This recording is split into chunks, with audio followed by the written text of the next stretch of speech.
Great, we're now at our final church of the day on Quest 29. We're actually in St Mary's Church in Cavendish, about 13 miles due southeast from Bury St Edmunds, so not too far out off the beaten track. What's nice about this church is open actually. They've got a lot of building work going on with scaffolding at the tower. They've got the baptism rolls over there of people from the area. Now what was interesting is there's Lynn Clark over there from 1964 when she was baptised, so she might still be alive actually. So interesting there with the Clark connection. And one would assume that when we go on here, this is probably her grandfather, a guess. And again, it sounds quite familiar to me. Cuthbert H. Clark from the Roll of Honour. Their name lieth here forevermore. And that was the 1956 Cyprus Regiment. So they obviously were over in Cyprus at that time. Interesting enough. So as we go through, this church was built in the 1300s. So she's only a mere 700 odd years old. But again, like most things, it's built on earlier foundations, earlier buildings, earlier temples. Now we know that the Knights Templar had a preceptory right here in Cavendish between the year 1308 and 1312. So that was just before the demise of the Knights Templar and just before the papal bull was released from Rome. So they were only here for a short period of time. The only reason they would be here for a short period of time, which is quite clear to me, is that they would have been in transit of moving artefacts. They'd been moving things along, upstream as it were, upward through the country. So they'd use this as a holding place for movement of treasures, for want of a better term, of various artefacts. So, yeah, quite interesting. Over here we've got a very nice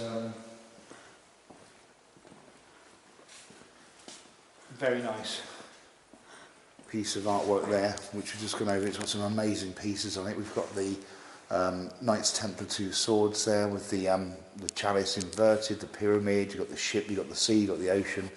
So you've got the pure light, you've got the sword and the water pure light, which also brings from the fire. Fire and the water to make pure light. Quite nice. You've got some very interesting parts. The Jesus there, as he's represented, has lost his little fingers, but he would have been doing the salute of Nunasuns, which is quite interesting there as well. As we move on, so we've got some nice little things in here. It's been modernised a lot over the years, as we can see. I mean, 700 odd years does a lot of damage to a building, I guess.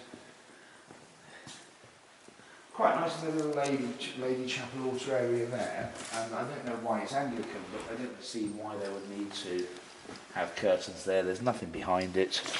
I just find that a bit weird, really, that they would have curtains there, to be fair, as a background point. If they're going to do that, what you'd normally do in these little ladies, which have the curtains open and there's like a painting or something behind it, but there's not, which is quite odd. As a whole, it's quite an interesting church. We'll just come over here to show you two things on here in particular.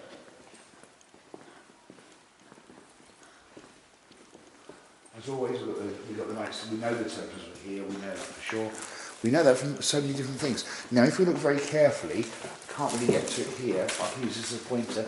So this part here, you see like the cross, the red cross of the Nevilles goes through, the rose in the middle, that's there clearly defined.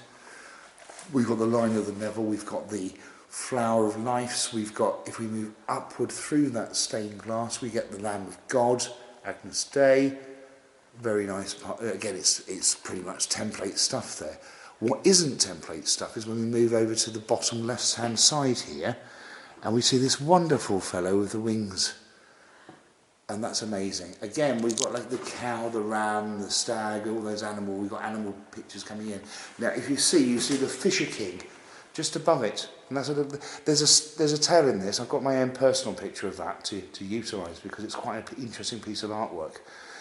The wording on it, the shell above, although it's a circle, but when you look at it quickly, it can almost look like a shell, which reminds me of the Fisher King. Now, in the Fisher King and the earlier writings, it does talk about the winged animals. Not unicorns, funny enough. We leave that for myth and legend, the unicorn part. But yeah, quite interesting. Its own particular thing. So that's quite good. We've also got over here. I think Janice has already got some pictures. We've just got there at the top. We've got the Kiru. We've got the star. No, I'm going to call it the Pyramid of Integration. So we'll call that the Pyramid of Integration as a translation from earlier language. So the Pyramid of Integration, it's got many names over the years. Star of David, I don't like to really use that part of it, but it is what it is. IHS there, Hebrews, that's all pretty relevant up the top there. Nice piece of artwork, depicting various different things. Again, we've got the symbol there to the left-hand side. We've got the Jesus with the salute, and we've got the Jesus with his hands open to all. Yeah, nice, very nice. If we move over this way, up towards, again, you can see that most of it's nice and clean and tidy, but it's been organised a bit too much. So we'll step that.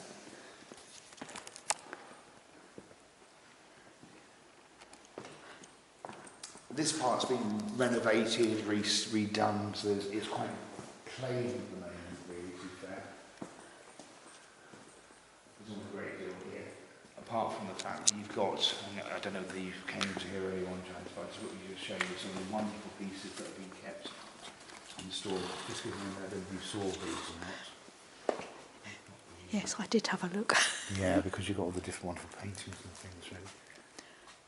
That's the vestry, so the priest might be in there, so we won't disturb him. But you've got all the interesting parts of paintings and things, and various other pictures outside the church, look at the choir and things, which is quite interesting. So, yeah, quite nice.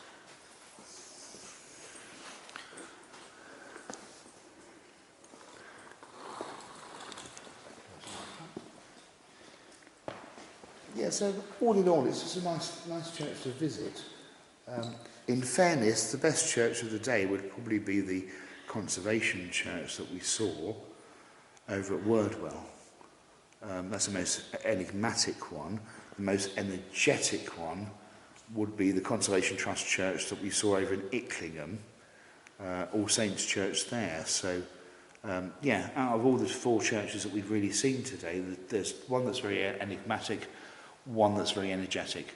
So that concludes Quest 29. Quest 30, we're actually leaving the country and heading off again on a bit of a road trip, guys. So whoever watches this, I hope you enjoy that. We're going to be putting that up in sort of like mid-June when we return to Blighty.